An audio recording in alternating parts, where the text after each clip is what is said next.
Now, before we go into the discussion, I would like to read out a statement posted by the White House on the internet regarding President Trump's first 100 days. And this is what it says. It claimed that Donald Trump had taken bold action to restore prosperity, keep Americans safe and secure, and hold government accountable.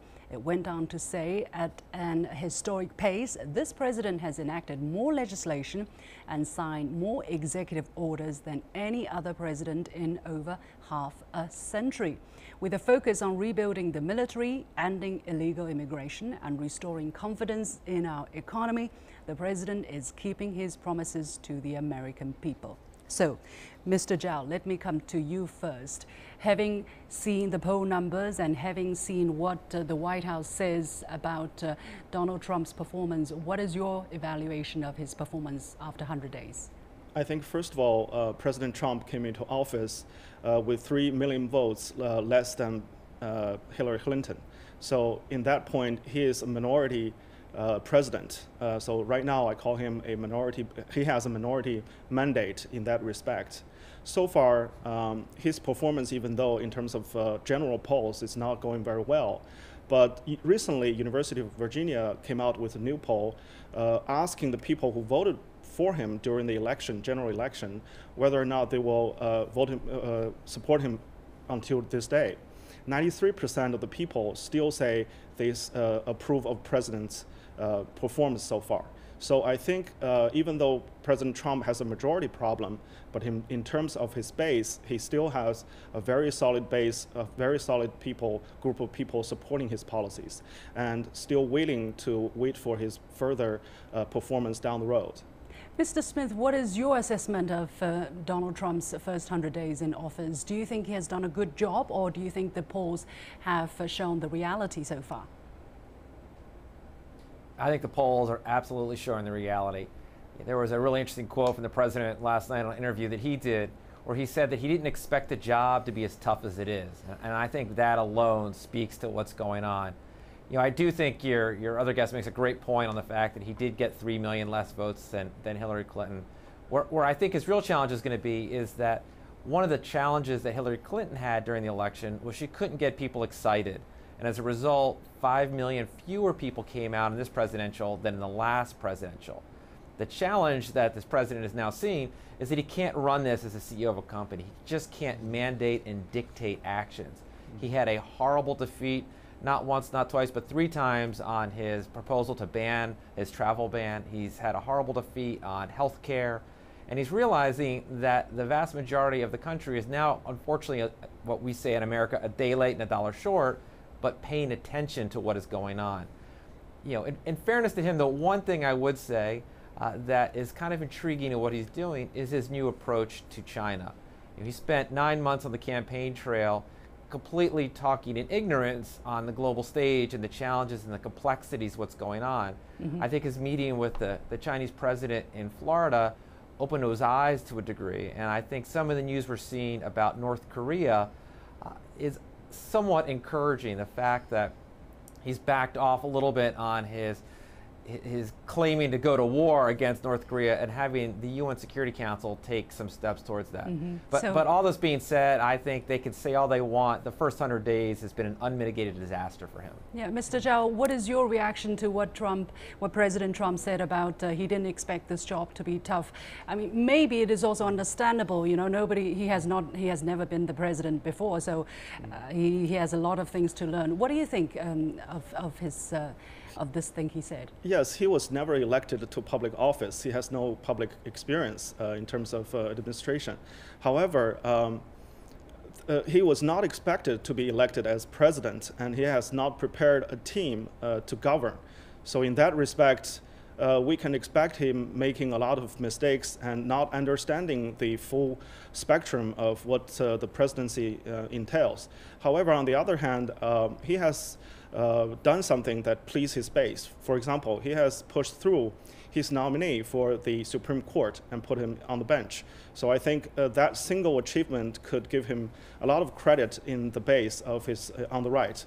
On the other hand, he also adopted executive orders such as resuming the construction of or approving the construction of Keystone XL pipeline. which is also sort of realizing one of his major campaign promises. Even though he failed on healthcare, tax reform, he's not been able to push through a lot of bills through the Congress.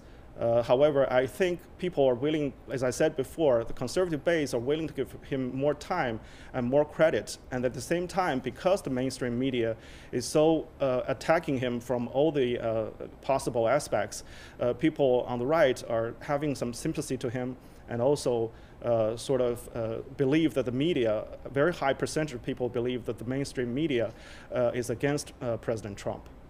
Mr. Smith, do you have any reaction to what Mr. Zhao just said here?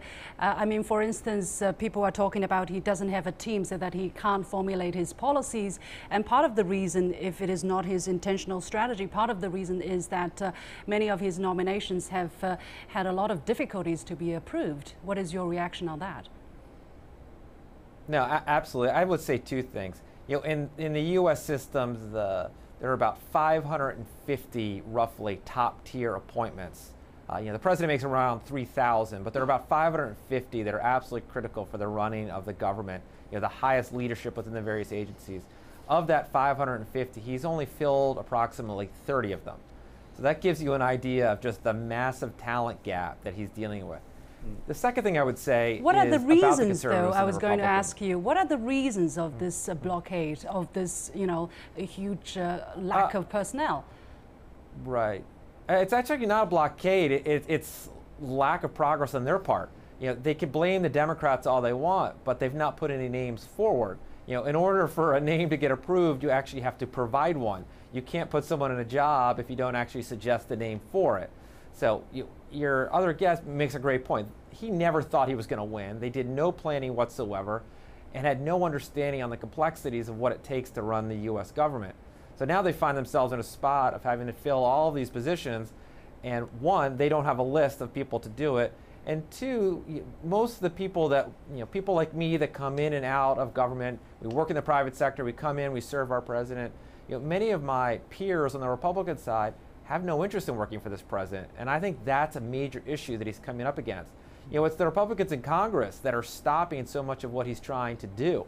You know, he can blame the Democrats, but in our system, you know, majority rules. And in our Congress, the Republicans control the Senate, they control the House of Representatives.